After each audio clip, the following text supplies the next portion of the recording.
Hello दोस्तों, आप सबका स्वागत है लर्न कंसेप्ट एलसी क्लासेस में। जैसा कि आपको पता है हम रीजनिंग कर रहे हैं। आज हम नया टॉपिक रीजनिंग का करेंगे, ब्लड रिलेशनशिप। मुझे लगता है आप मेरी वीडियोस को पसंद कर रहे हैं और आपको अच्छे से समझ आ रहा है। बस मेरी एक ही रिक्वेस्ट है आपको, प्लीज इसको ज्यादा से ज्यादा शेयर करें, अपने सभी दोस्तों तक पहुंचाएं जिससे उनको भी पूरा लाभ मिले। मेरा सिर्फ इतना ही मानना है क्या कि घर बैठे स्टडी हो सकती है अगर आपको सही मटेरियल सही तरह से मिल रहा है। अब मेरा इस वीडियो को बनाने का सिर्फ एक ही उद्देश्य है कि आपको घर बैठे सारा कंसेप्ट अच्छे से समझ आ जाए। ठीक है दोस्तों, चलो शुरू करते हैं। Blood relationship. ब्लड रिलेशनशिप खून संबंधी रिश्ते हैं, जैसा कि चैप्टर के नाम से समझ आ रहा है। मुझे पता है आपको खून संबंधी रिश्ते पढ़ने में मजा बहुत आएगा। क्यों? ये आम जो हमारे घरेलू रिश्ते हैं उनके बारे में बात हो रही है। मामा, चाचा, ताऊ, माँ, बहन, ठीक है, जीजा, साला, ये वो, ठीक है जी, इनके बारे में हम पढ़ेंगे। एसएससी इसके बारे में कैसे क्वेश्चन पूछते हैं वो हम करेंगे। उससे पहले हम शुरू करते हैं ये चैप्टर। चलो, आपको पता है सबसे बड़ा रिश्ता क्या होता है? मदर, माता हिंदी में, और फादर क्या कहा जाता है? पिता। ठीक है जी। सिस्टर, ये सब तो पता ही है ना, इसलिए मैं लिख रहा हूं, इसको बता नहीं रहा हूं ज्यादा। ब्रदर किसको कहा जाता है? भाई को। ठीक है। सिस्टर बहन को, ये बात पता है। एक ही माता पिता के दो भाई हैं तो दो वो रियल ब्रदर की बात हो रही है। अगर एक माता पिता के एक बेटा एक बेटी है तो वो आपस में क्या हुए? भाई बहन हुए। इसमें तो कोई दिक्कत नहीं होगी। चलो आगे देखते हैं। आगे रिश्ते कैसे डिफाइन किए होते हैं वो हम देखते हैं। चलो दोस्तों, अब ये बताओ मुझे, एक होते हैं रिश्ते माता की साइड के, ठीक है, सही कह रहा हूं। एक होते हैं पिता की साइड के, ठीक है। माता की साइड के, जो माता की तरफ के रिश्ते हैं उसको क्या कहा जाता है? मैटरनल। जो माता की साइड के रिश्ते हैं उसको क्या कहा जाता है? मैटरनल। ये बात समझ आ रही है? जो पिता की साइड के रिश्ते हैं उसको पैटर्नल। देखो कैसे, माता की साइड के रिश्तों को कहा जाएगा मैटरनल और पिता की तरफ वाले रिश्तों को कहा जाता है पैटर्नल। अब देखते हैं इसको।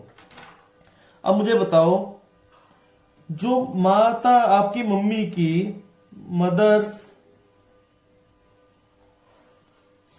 ब्रदर ले लेते हैं, मदर्स ब्रदर, मम्मी की बहन, माता का भाई। बताओ, माता का भाई आपका क्या लगा? मामा। क्या कहेंगे उसको? मामा। हिंदी में मामा और इंग्लिश में क्या कहेंगे? Maternal uncle. ये बात समझ आई? अच्छे से देखो, माता का भाई मामा लगा, क्या कहेंगे उसको? मैटरनल अंकल इंग्लिश में, हिंदी में मामा। उसी तरह फादर्स ब्रदर, आपके पिता का भाई। देखो, अब पिता का भाई, पहले मैं हिंदी में बात करता हूं। दो भाई हो सकते हैं। छोटे को क्या कहते हैं? चाचा। और बड़ा भाई जो होगा उसको क्या कहेंगे? ताऊ। ये बात समझ आ रही है? ठीक है दोस्तों। और इंग्लिश में क्या बोल देंगे? इंग्लिश में बड़ा सिंपल है, चाहे कोई छोटा है चाहे बड़ा है, पिता का भाई है, बस उसको पैटर्नल और अंकल। ठीक है। मम्मी की साइड वाला भाई है तो मैटरनल अंकल, और इंग्लिश वाले अपना इधर पिता की भाई का भाई है, पिताजी का भाई है, चाहे छोटा है चाहे बड़ा है तो पैटर्नल अंकल। ठीक है। हिंदी में उस छोटा है चाचा है, बड़ा है ताऊ है, चाचा ताऊ। ये बात समझ आई? उसी तरह आगे चलो। मदर्स सिस्टर, माता की बहन। दोस्तों हिंदी में क्या कहते हो मम्मी की बहन को? मौसी। मौसी कहा जाता है। और इंग्लिश में मैटरनल आंट। आ रही है समझ दोस्तों? कितना सिंपल है नहीं? ये तो नॉर्मल हम डे टू डे वाले जो रूटीन में वर्ड्स यूज करते हैं उसी के बना हुआ चैप्टर है। बस पहेलियां सुलझानी है इसमें बेसिकली, और कुछ नहीं है इसमें। अच्छे से पकड़ बन जाएगी आपकी जब थोड़ा सा रिश्तों को प्रैक्टिकली समझ आ जाएगा। पिता की बहन, देखो पिता की बहन क्या लगती है आपकी? बुआ। आ रहा है समझ? बुआ ही कहते हैं। और इंग्लिश में क्या बोल देंगे? Paternal aunt. यहां तक कोई दिक्कत आपको किसी को? ठीक है, चलें आगे। यहां तक तो कोई दिक्कत नहीं है। अब मुझे बताओ और कोई रिश्ता इस साइड? देखो माता और पिता की साइड के यही रिश्ते बेसिकली होते हैं, माता का भाई, माता की बहन, पिता का भाई और पिता की बहन। ये हो गया आपका। अब आओ आप अपने रिश्तों में आगे कैसे देखते हैं क्या। चलो दोस्तों, अब देखिए ये हो गया रिश्ते आपके। अब मुझे बताओ, मान लो बेटे की पत्नी, देखो इनको मैं यहां तक तो आपको समझ आ गया अच्छे से। अब हम चलते हैं अगली जनरेशन में। ये माता पिता की जनरेशन होगी, जो हमारे माता पिता। अब हम अपने हमारे बेटे की बात करें अगर, ठीक है, मान लो बेटे की पत्नी, मैं आपको बड़ा अच्छे से समझाऊंगा। ये बेटे की पत्नी, ठीक है, सन्स वाइफ, रट्टा नहीं मारना है इसको। देखो बेटे की पत्नी क्या हिंदी में क्या कहेंगे उसको? पुत्र वधू, ठीक है, पुत्र वधू हुई, या फिर उसको बहू भी कह देते हैं, ठीक है। और देखो इंग्लिश में मैं आपको समझाने की कोशिश करता हूं। देखो आपकी बेटी के समान है, बेटे की पत्नी, बेटे की वाइफ आपकी बेटी के समान है, तो क्या लिख दूं? डॉटर। और वो दूसरे घर से आई है, ब्याह के लेके आए हैं ना, शादी करके, तो उसको इन लॉज की फैमिली में आ जाता है, इन लॉ में आ जाता है। ये बात समझ आ रही है? बेटे की वाइफ डॉटर इन लॉ। उसी तरह अगर बात की जाए आपकी पुत्री के हस्बैंड, डॉक्टर्स हस्बैंड, बेटे की पत्नी, ये बेटा था, बेटे की पत्नी, बेटी की के पति। अब देखो आपकी बेटी के पति क्या लगे? जमाई हो गए, दामाद, घर के दामाद है। पर इंग्लिश में उनको क्या कहा जाता है? जो बेटी के पति हैं, सन बेटे के समान है, और दूसरे घर से आए हैं, मतलब दूसरे घर से नाता जोड़ा है, तो इन लॉज। इन लॉज कब आता है? जब आपका नाता दूसरे घर से जुड़ रहा है। देखो सन इन लॉ है तो वो बेटा ही, सन नहीं बोल सकते, सन के साथ इन लॉ लगा दिया, जिससे पता लग रहा है कि वो आपके बेटी के हस्बैंड है, जिनके बारे में बात हो रही है, सन इन लॉ। ये समझ आई बात? ठीक है, कोई दिक्कत तो नहीं है। Son in law, daughter in law, समझ आया कैसा रिश्ता बनता है? हाँ दोस्तों, अब आगे देखो, एक यहां पे छूट गया। देखो बुआ, पिता की बहन, उनके हस्बैंड आपके क्या लगते हैं? पिता की बहन के पति, फूफा। समझ आ रहा है? फूफा, हिंदी में फूफा और इंग्लिश में अंकल ही कहा जाता है, अंकल, ठीक है। और उसी तरह मौसी के हस्बैंड, मौसी के पति, हिंदी में तो मौसा और इंग्लिश में अंकल, मैटरनल साइड के है, ठीक है। पर मैटरनल अंकल या उधर पैटर्नल पिता की साइड के रिश्ता है तो पैटर्नल हो गया। ये बात समझ आई? मौसी के पति मौसा, वो भी अंकल कहलाएंगे, फूफा भी अंकल, चाचा ताऊ भी अंकल, और मामा, और ये इधर से अंकल, मामा, चाचा, फूफा और मौसा। ये बात समझ आ रही है? वो मैटरनल है, पैटर्नल है, वो अलग है, पर है सभी अंकल, ठीक है। हिंदी में उनके नाम अलग अलग हैं, मामा, मौसा, चाचा, ताऊ, फूफा। ये बात समझ आई दोस्तों? चलो आगे। अब आगे हम करेंगे ब्रदर इन लॉ और sister in law.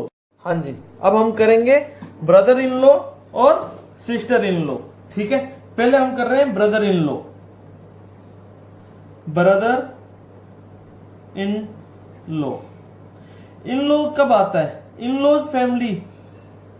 In law मतलब जब रिश्ता दूसरे घर से जुड़ रहा है, जब रिश्ता दूसरे घर से जुड़ रहा है, वो शादी के बाद ही होता है, बेटे की शादी, बेटी की शादी, वो रिश्तों की इसमें बात हुई है, ब्रदर इन लॉ। अब बात करते हैं हम सिस्टर्स हस्बैंड, हिंदी में बहन का पति। बहन का पति क्या कहलाता है आपको पता ही है, जीजा, ठीक है। इंग्लिश में इसको कहते हैं ब्रदर इन लॉ। दूसरे घर से रिश्ता जुड़ा बहन का, ठीक है, शादी हो करके बहन उधर गई, उनके जो पति होंगे उनको क्या कहेंगे, ब्रदर इन लॉ। कोई दिक्कत नहीं होगी। अब चलो आगे, वाइफ्स ब्रदर, पत्नी का भाई। देखो पत्नी का भाई क्या कहलाएगा, साला, हिंदी में तो साला। इंग्लिश में क्या होता है, पत्नी का भाई, भाई दर्जे का ही है पर रिश्ता दूसरे घर से जुड़ा है, पत्नी ब्याह के आई दूसरे घर से, तो वो इन लॉज फैमिली का ब्रदर इन लॉ। ये बात समझ आई, समझ आ रहा है कितना अलग अलग से समझ आ रहा है ना, तभी मैंने ऐसा लिखा है आपको समझ आए बात को। तीसरा, हस्बैंड्स ब्रदर, पति का भाई। देखो पति का भाई क्या कहलाएगा, आपको पता ही है, देवर या फिर जेठ। अगर पति का भाई छोटा है तो वो देवर, और अगर बड़ा है तो जेठ। पर इंग्लिश में देखो भाई के नाते का ये वो, पर हमारा रिश्ता जुड़ा है दूसरे घर से, तो ब्रदर इन लॉज की कैटेगरी में ही आएगा। देवर हो, जेठ हो, साला हो, जीजा हो, इंग्लिश में एक ही नाम से जाने जाते हैं, ब्रदर इन लॉ। पर हिंदी में उनके नाम अलग अलग हो जाते हैं, जीजा, साला, देवर और जेठ। ये बात समझ आई आपको? हाँ जी। अब हम करेंगे sister in law. Sister in law में देखो कौन कौन से रिश्ते कैसे जुड़ते हैं। मैं अलग अलग सिर्फ इसलिए समझा रहा हूं आपको, रिश्तों की थोड़ी सी समझ आ जाए अच्छे से। जो भी कंसेप्ट कई बार क्लियर सभी को होगा, मैं ये मान के चल रहा हूं, पर फिर भी मेरा बताने का मतलब यही है कि अगर कई बार थोड़ा बहुत कंफ्यूजन है ना इन लॉज में, वो सब क्लियर हो जाए, आपको कोई दिमाग में कोई डाउट ना रहे। सिर्फ इसलिए मैं आपको पूरा डिटेल में बता रहा हूं, ठीक है जी। चलो अब बताओ, brother's wife. Brother's wife, brother's wife मतलब भाई की पत्नी। भाई की पत्नी क्या लगेगी बताओ, हिंदी में तो क्या कहा जाता है, भाभी। पर ब्रदर्स वाइफ देखो दूसरे घर से आई है तो बहन समान हुई ना, ब्रदर्स भाई की पत्नी, ठीक है, दूसरे घर से है तो सिस्टर इन लॉ। ये बात समझ आई? ब्रदर्स वाइफ भाई की पत्नी दूसरे घर से है तो इन लॉज तो आएगा ही, और वो बहन समान है तो सिस्टर इन लॉ। यहां तक कोई दिक्कत?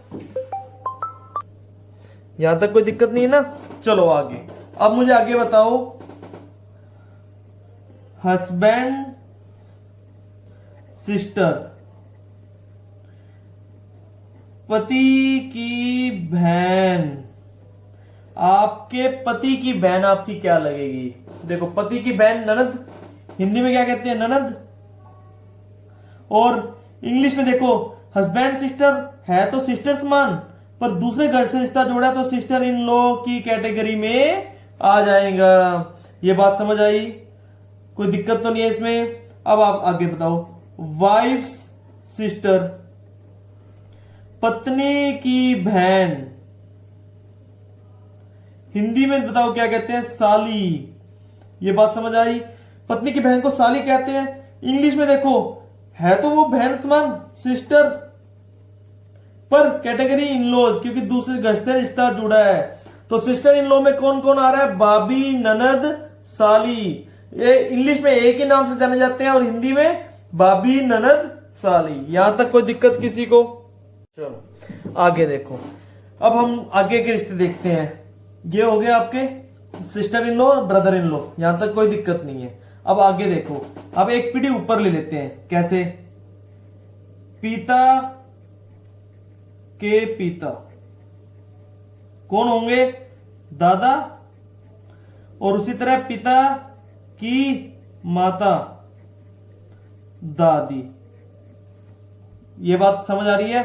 और इधर से मैं लिख रहा हूं माता के पिता, मतलब आपकी मम्मी के पिता क्या लगे आपके, नाना, और माता की माता। आपकी मम्मी की मम्मी क्या लगेगी आपकी? नानी।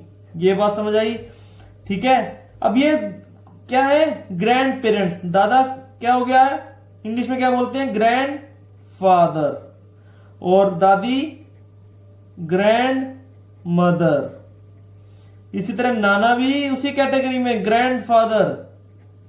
इंग्लिश में एक ही नाम से जाने जाते हैं। मैटरनल साइड हो गए, माता की साइड की तरफ, क्योंकि वो पिता की तरफ के ग्रैंड पेरेंट्स हैं ये, इनको ग्रैंड मदर। कोई दिक्कत यहां तक? अब आगे अगर दादा के पिता की बात की जाए, एक जनरेशन और ऊपर की बात की जाए, मान लेते हैं, तो इनको क्या कहा जाता है? परदादा। परदादा कहा जाता है। उसी तरह दादा की माता की बात की जाए तो परदादी। और इंग्लिश में इनको क्या कहा जाएगा? Great grandfather. दोस्तों समझ आ रहा है? और इनको ग्रेट ग्रैंड मदर। थोड़े से रिश्ते समझ आ रहे हैं अब कैसे क्या किसको कहा जाता है। इसी तरह नाना की साइड के, नाना के पिता, और उधर से नाना की माता, पर दादी, सॉरी पर नाना। दोस्तों समझ आ रहा है? पर नाना लगे आपके, और उधर से नाना की माता, पर नानी।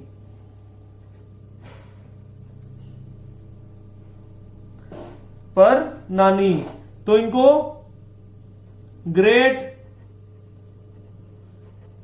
ग्रैंड फादर की कैटेगरी में, और ये भी ग्रेट ग्रैंड मदर की कैटेगरी में रखा गया है। यहां तक कोई दिक्कत?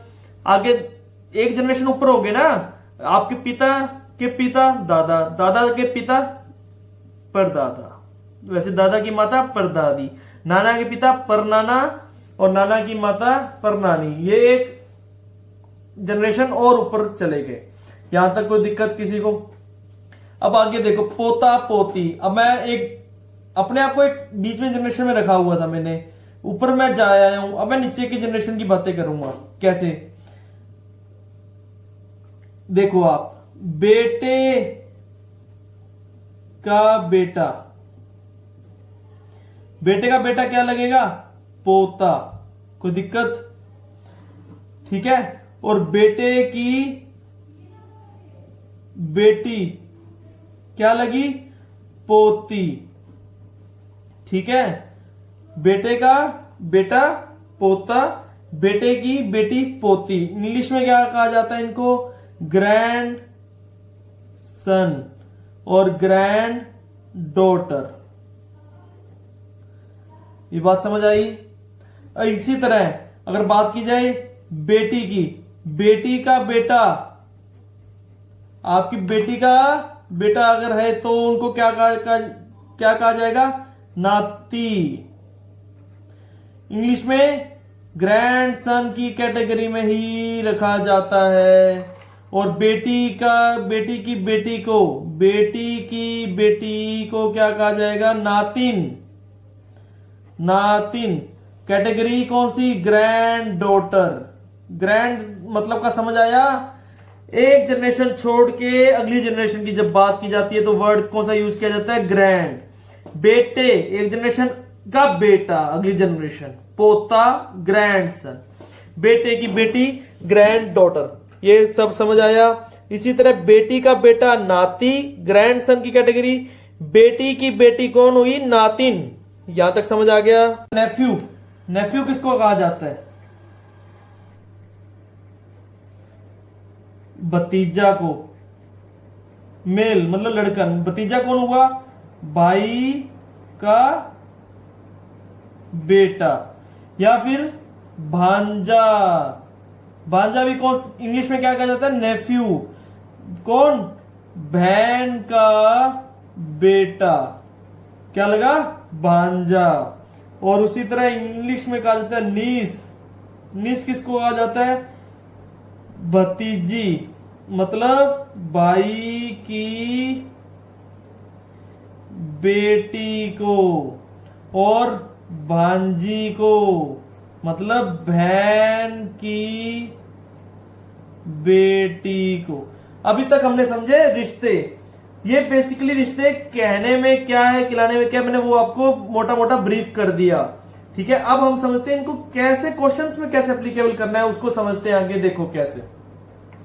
देखो दोस्तों, जब भी कोई मेल आएगा, मेल, तो उसको प्लस से रिप्रेजेंट करना है। ठीक है, फीमेल को रिप्रेजेंट करना है माइनस में। ये ध्यान रखना जो मैं कह रहा हूं आपको, एक बार इसको ध्यान कर लेना। मैं बता रहा हूं क्वेश्चन इतने अच्छे से हो जाएंगे, इतनी जल्दी से आपको समझ आने लगेंगे, कोई दिक्कत नहीं आएगी आपको। ठीक है, आगे बताओ रिश्ते कैसे रिप्रेजेंट करने वो बता रहा हूं मैं आपको। अगर मैं कह रहा हूं कोई मेल की बात हो रही है जिसको हमने पता नहीं, उसको ऐसे कर दिया 0 और ऊपर प्लस। कोई फीमेल की बात हो रही है जिसका हमें पता नहीं है, माइनस कर दिया। अगर आपको बोला जा रहा है कि 2 भाई बहन है, मान लो ऐसे बोल दिया 2 भाई बहन है। ठीक है, इसको रिप्रेजेंट कैसे करना है वो समझने की बात है। पहले भाई बहन के रिश्ते को कैसे रिप्रेजेंट करना है, O प्लस ये लड़का हो गया, O माइनस लड़की, इन दोनों को ना एक इस तरह हाइफन से जोड़ना है। इस रिश्ते को कहा जाएगा भाई बहन का रिश्ता। ये बात समझ आई। रिप्रेजेंटेशन समझना बहुत जरूरी है। एक बार रिप्रेजेंटेशन समझ आ गई ना, आपको क्वेश्चन बहुत इजीली होने स्टार्ट हो जाएंगे। ये कौन से रिश्ते को मैंने रिप्रेजेंट किया, ब्रदर सिस्टर के। अगर इसी तरह पति पत्नी के रिश्ते को रिप्रेजेंट करना है, पति पत्नी के, O प्लस किया, इधर O माइनस किया।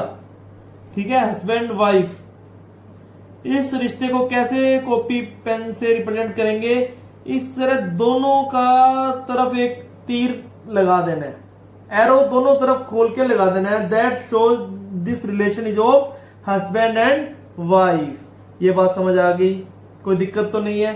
अगर आपको कहा जाए क्या ए बी का बेटा है, अगर एक जनरेशन को रिप्रेजेंट करना है, देखो ए बेटा है ये पता है हमें, ए प्लस किसका बेटा है, बी का।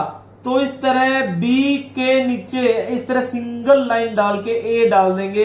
ये क्या शो कर रहा है, पिता पुत्र का, या हमें बी का रिलेशन नहीं पता कि ये बी उसकी मदर है या फादर है। अगर मान लेते हैं इसको लिखा हुआ है कि बी पिता है, तो बी वी प्लस, तो ये कौन सा रिलेशन हो गया, पिता पुत्र का रिलेशन। ये बात समझ आई क्या नहीं आई दोस्तों, समझ आ रहा है। ए बेटा हो गया किसका, बी का। रिप्रेजेंटेशन समझ आई। ब्रदर सिस्टर के रिलेशन को यूं, पति पत्नी के रिलेशन को एक एरो दोनों तरफ जो बने हुए हैं, और जब एक जनरेशन छोड़ के गैप जनरेशन का करना है तो इस तरह ऊपर आ जाएगा जो पिता है, नीचे बेटा। ठीक है, आगे चले। चलो दोस्तों, अब इसमें मोटा मोटा मैंने आपको बता दिया रिप्रेजेंटेशन कैसे करनी है। ठीक है, अब एक ना इसमें कंसेप्ट था हु का, इंग्लिश में हु, हिंदी में जो। कैसे, कई बार यूं लिखा होता है पेपर में या क्वेश्चन आता है, ए बी का भाई है, ए बी का भाई है जो सी का भाई है। मतलब कुछ इस टाइप से अगर आता है, क्या इसे क्या समझ आ रहा है, ए किसका भाई है, बी का। देखो भाई कौन है, ए, तो ए पे तो मैंने लगा दिया प्लस, किसका भाई है, बी का। ये समझ आ गई। बी लड़की भी हो सकती है, लड़का भी। अभी तक मैंने इसका वो नहीं बताया कि प्लस है या माइनस है। ये बात समझ आई। अब देखो ए बी का भाई है जो सी का भाई है, कौन। अब ये जो आता है ना, ये जस्ट जो पीछे है ना उसके लिए यूज किया जाता है। ये बात समझ लो आज आप, जो वर्ड उसके लिए यूज किया होता है जो उसके बिल्कुल पीछे लिखा हुआ है। मतलब जो सी का भाई है, कौन, बी, किसका भाई है, सी का भाई है। ये बात समझ आ गई। इसी तरह इंग्लिश में क्या लिखा जाता है इसको, A is the brother of B who is the brother of C. A B का भाई है, B A brother of B. Who word किसके लिए आएगा? जो इसके जस्ट साथ में लिखा हुआ है। इंग्लिश में इस तरह साथ आ जाता है और जो इस तरह हिंदी में आ जाता है। B is the brother of C, B C का भाई है। यह रिप्रेजेंटेशन समझ आ गई होगी, इसमें कोई दिक्कत नहीं है। ये जो को थोड़ा सा ध्यान रखने चलना है, ये यूं नहीं समझ लेना कि ये या हु ए के लिए है या फिर ये जो ए के लिए है। नहीं, जो हमेशा उसके लिए आएगा जो जस्ट उसके पीछे लिखा हुआ है। हु जस्ट इसके साथ बी लिखा हुआ है ना, तो ये बी को रिप्रेजेंट कर रहा है ये हु। तो इसको हम यूं पढ़ सकते हैं, B is the brother of C, B C का भाई है। ये बात समझ आ गई? ठीक है दोस्तों, अब आगे हम क्वेश्चन करेंगे। चलो बताओ, पहला question, A is a sister of B. पहला आपको लिखा हुआ है, बी में आपको दिया हुआ है C is a brother of D, C is a brother of D. आगे आपको दिया हुआ सी पार्ट में D is a sister of A, D is a sister of A. आगे पूछा क्या है, how B is related to, how B is related to D. Hindi में क्या बोला गया है, ए बी की बहन है। ठीक है, पहले पार्ट में आपको दिया सी डी का भाई है। दूसरे पार्ट में ये दिया डी ए की बहन है। अब पूछा है कि कैसे, how B is related to D, कैसे बी डी से संबंधित है। क्वेश्चन समझ आ गया होगा? इसको देखो कैसे रिप्रेजेंट करना है। A is a sister of B, हमें पता है ए बहन है किसकी, बी की बहन है, तो मैंने माइनस लगा दिया। बी की बहन है तो ये रिश्ता भाई बहन का मैंने सिंपल डैश से जोड़ दिया, यहां तक कोई दिक्कत नहीं होगी। ठीक है, आगे चलो। सी डी का भाई है, सी डी का भाई है। हम देखो सी और डी को भी हम रिप्रेजेंट कर सकते हैं, पर अभी इसे करने से पहले हम ए को देख लेते हैं, क्योंकि ए का एक रिश्ता और दिया हुआ है डी के साथ, उसको भी हम इसी में रिप्रेजेंट करते हैं। क्या लिखा है, D is a sister of A, D A की बहन है। ए की बहन कौन है, इसी लाइन में लिखना है डी को, डी ए की बहन है। ये बात समझ आ रही है? मैंने इसलिए रिप्रेजेंट किया क्योंकि दिया हुआ हमें थर्ड लाइन में D is a sister of A, D A की बहन है। अब सी और डी का रिश्ता देखो, सी डी का भाई है, डी का भाई है, उसी लाइन में आ जाएगा सी भी, और उसमें हमने डाल दिया प्लस। ठीक है, सी डी का भाई है, मतलब ये सभी आपस में भाई बहन से संबंधित है। अब इसने पूछा क्या है, कैसे बी डी से संबंधित है, बी कैसे संबंधित है डी से, ये बताना है आपको। देखो ए और डी आपस में बहने हैं, तो बी इसका ये देखो प्लस है या माइनस, ये हमें नहीं पता है, तो हम इसको क्या कहेंगे, या तो ये भाई है या फिर बहन है, भाई या बहन। बी का रिश्ता डी से कौन सा है, भाई का हो सकता है या बहन का हो सकता है। इसको इंग्लिश में जो ऑप्शन होगा, आइदर ब्रदर और सिस्टर। ये बात समझ आई? इस तरह, क्योंकि हमें इसका कंफर्म नहीं है कि ये प्लस है या माइनस, कहीं से भी ऐसे कोई हिंट नहीं मिला, तो हम उसमें एक ऑप्शन ढूंढेंगे कि बी डी का भाई भी हो सकता है और बहन भी हो सकती है, आइदर ब्रदर और सिस्टर की कैटेगरी में इसको हम ऑप्शन टिक कर देंगे। ये बात समझ आई? हाँ जी दोस्तों, देखो ब्लड रिलेशनशिप में ज्यादा कंसेप्ट नहीं है, इसमें एक तो कंसेप्ट है रिलेशन समझने का, वो मैंने समझाया आपको। दूसरा, रिप्रेजेंट अच्छे से करोगे ना, कोई क्वेश्चन नहीं रुकेगा। एक है हु वाला और एक एंड वाला भी है, हाँ यस, वो भी मैं कवर करूंगा अभी। पहले उससे पहले चलो क्वेश्चन ले लेते हैं, थोड़ा सा इंटरेस्ट बन जाए कि यार ये इतने रिलेशन समझ रहे हैं, कैसे आते हैं पेपर में। ये अभी बिल्कुल बेसिक चल रहा है अभी, देखो इसको समझने की कोशिश करो क्या क्वेश्चन क्या कह रहा है, M is a sister of D, M D की बहन है, R is a brother of D, R D का भाई है, F is a father of M, F M का पिता है, T is a mother of R, T R की माता है, how D is related to, यह बताइए डी टी से कैसे संबंधित है।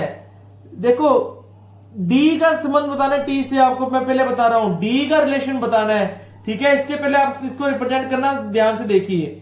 अब एम और डी क्या है, एम ये सिस्टर है किसकी, डी की, एम सिस्टर है मतलब माइनस, क्योंकि एम डी की बहन है, एम बहन है इसलिए माइनस, डी की बहन है, मैंने इस तरह इसको लिख लिया, कोई दिक्कत किसी को।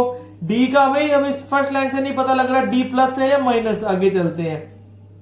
Are is a brother of D, R D का भाई है, आर किसका भाई है, डी का भाई है, ये लो जी, मतलब तीनों आपस में भाई बहन है, पर ये नहीं पता चल रहा अभी तक डी प्लस है या माइनस, मतलब डी भाई है किसी का या बहन है।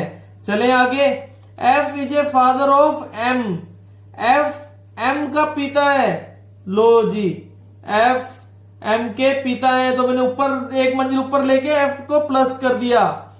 T is a mother of R, बताया गया है कि टी आर की माता है, अगर टी आर की माता है तो मैंने टी को इधर लिखा और ऊपर क्या कर दिया, माइनस कर दिया। ये बात समझ आ रही है दोस्तों। इसमें समझने वाली बात यह है कि दोनों ये तीनों आपस में भाई बहन है, एफ इनका पिता है, टी इनकी माता है, तो आपस में दोनों क्या हुए, पति पत्नी हुए, तो मैंने उनको एरो से रिप्रेजेंट कर दिया।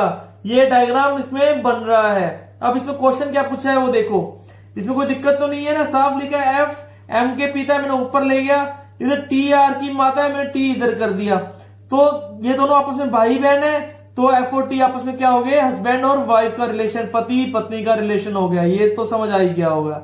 अब बताओ डी का क्या संबंध है किससे, टी से। देखो डी का संबंध पूछा है, तो डी क्या हो सकता है बताओ, या तो टी का पुत्र होगा या फिर पुत्री होगी, आइदर सन और डॉटर। ये बात समझ आई, या तो डी पुत्र होगा या पुत्री होगी, पर हां टी जरूर इनकी माता है। अगर ये क्वेश्चन आपसे ये पूछता, इसमें देखने वाली बात है, how T is related to D, Hindi में क्या लिखा जाएगा, टी डी से कैसे संबंधित है। दोस्तों ये दोनों चीजों में बहुत दिन रात का फर्क हो जाता है। अब से पूछा है कि टी का क्या रिलेशन है डी से, टी का क्या रिलेशन है, टी का रिलेशन टी डी की माता है। ये बात समझ आई, यहां से साफ पूछ रहे ना टी डी से कैसे संबंधित है। अगर पूछे टी डी से कैसे संबंधित है, तो डी चाहे प्लस है चाहे माइनस, उससे हमें फर्क नहीं पड़ता, पर हमें यह पता है कि टी माइनस है और एक माता के रिलेशन में है, क्योंकि देखो ये चार्ट इस तरह से बना हुआ है, भाई बहन के ये एफ और टी के तीनों पुत्र पुत्रियां हैं। ये बात समझ आ गई। तो टी कौन हुई, माता डी की। ये बात आई समझ। ये क्वेश्चन को इसलिए मैं कह रहा हूं अच्छे से पढ़ना, रिप्रेजेंटेशन में कोई गलती नहीं करोगे तो कोई क्वेश्चन आपका गलत नहीं होगा। चलो अब हम आगे एक कंसेप्ट जो रह गया था आपका और वाला, वो मैं बताता हूं आपको। हाँ जी दोस्तों, जो में आपको ध्यान है, मैं एक बार वापस से आपके सामने ले आया हूं जो वाला पार्ट, जिसमें मैंने क्या, जैसे ए बी का भाई है जो सी का भाई है, मतलब ए और बी तो भाई है आपस में, ए प्लस बी। आगे क्या लिखा है, ए बी का भाई है जो, अब ये जो किसके लिए है, बी के लिए, मतलब बी सी का भाई है। इंग्लिश में A is the brother of B, A is the brother of B को तो मैंने डाल दिया ए प्लस बी इस तरह। Who is the brother of C, कौन किसकी बात हो रही है यहाँ पे, बी के लिए, who B is the brother of C. ये समझ आई। हु का रिलेशन जब आता है तो उसके जस्ट पीछे वाले वर्ड से रिलेशन होता है, ठीक है। अब इसी तरह और क्या कहना चाहता है देखिए, अगर मैं एक इसमें सेंटेंस लिखता हूं, A is the brother of B and father of C, Hindi में क्या कहा जाता है इसको? ए बी का भाई है और सी का पिता है। अब देखो, ए बी का भाई है, ए भाई है, प्लस डाल दिया किसका? बी का। ये बात समझ आई? अब देखो, और सी का पिता है। कौन सी का पिता भाई? ये इसमें देखने वाली बात है। कौन? और सी का पिता। ये जब और आता है, ये उस वर्ड के लिए जो पहले लिखा गया है उसके लिए रिप्रेजेंट होता है। इसको हम अब यूं पढ़ सकते हैं, क्या? इसको ढक के, ए सी का पिता है, मतलब ए सी का पिता है। अगर ए सी का पिता है तो सी नीचे आ जाएगा और ये रिलेशन इसमें बन जाएगा। उसी तरह हिंदी में, इंग्लिश में, A is the brother of B, A B का भाई है। अब इसको एंड आया ना, तो आप इसको छोड़ दीजिए। अब इसको पढ़िए, A is the father of C. And का मतलब, ये एंड किसको रिप्रेजेंट कर रहा है? आपका फर्स्ट वाले वर्ड को। ए फादर है सी का। ये बात समझ आई? एंड की जगह आपका यूज हो सकता है बट, और हिंदी में बट को क्या कहते हैं? लेकिन, तथा, और को तथा भी कहा जाता है, परंतु। ठीक है दोस्तों, ये और एंड आपका सीटिंग अरेंजमेंट में भी बकायदा यूज होता है। ठीक है, वहां पे भी यही चीज आती है। ए पी के पास बैठा है और सी से दूर है, सी के 5वें स्थान पे है, तो ये उस टाइम पे भी आता है। इसलिए ये कंसेप्ट समझना बहुत जरूरी है। आपको वापस मैं बताने की कोशिश करता हूं। ए बी का भाई है और सी का पिता है। जब और आ गया ना, तो ये लाइन को आप छोड़ दीजिए, चाहे इसको मत पढ़िए। किसको? अब सीधा पढ़ लीजिए, ए सी का पिता है, इसलिए यहां पे ए पिता आ गया। उसी तरह इंग्लिश में, A is the brother of B, A B का भाई है और एंड सी का पिता है। ये बात समझ आ गई? और उसी तरह जो में भी था आपका, देखो वापस से, ए बी का भाई है, जो सी का भाई है। अगर इसी को मैं जो वाले को भी यहां पे लिख दूं, आपको दोनों कंसेप्ट बराबर से समझ आ जाएंगे।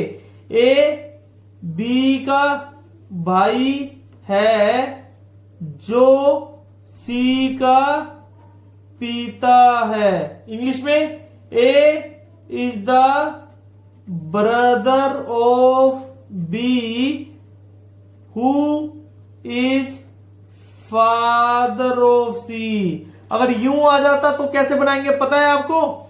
ए बी का भाई है, यहां तक तो बात समझ आ रही है। जो किसके लिए आएगा? यहां पे बी के लिए, हु बी के लिए, B is the father of C. कुछ इस तरह से डायग्राम बन जाएगा दोस्तों। इसमें देखो, ओ हु आने से कितना फर्क हो गया।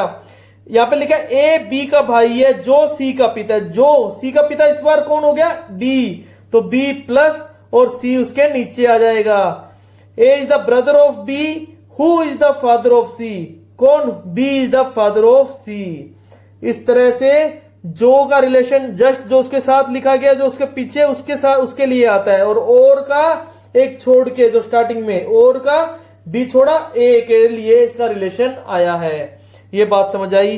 दोनों में फर्क भी समझ आया होगा। कितना दिन रात का फर्क है, देख रहे हैं आप? यहां पे एक लाइन से हमें बी और सी का नहीं पता लग रहा, प्लस है या माइनस। यहां पे देखो कितना फर्क आ गया। बी पिता है सी का। ये बात समझ आ गई है? इस तरह से चीजों को, ये आपका बेसिक कंसेप्ट है जो कि ब्लड रिलेशन में यूज होना है। ठीक है, अब हम अगले सेशन में करेंगे इसके क्वेश्चंस। क्वेश्चन दो टाइप के आते हैं इसमें, एक इक्वेशंस वाले और एक होते हैं पॉइंटिंग टू ए फोटोग्राफ। एक फोटो की तरफ देखते हुए, चित्र की तरफ देखते हुए, इशारा करते हुए बोलना। दोनों बहुत अच्छे क्वेश्चंस हैं, मैं अच्छे क्वेश्चंस लेके आऊंगा आपके लिए। ठीक है दोस्तों, और जरूरी बात, इसको शेयर करना मत भूलिए। ज्यादा से ज्यादा शेयर करिए, लाइक कीजिए दोस्तों, और सब्सक्राइब कीजिए। Thank you so much.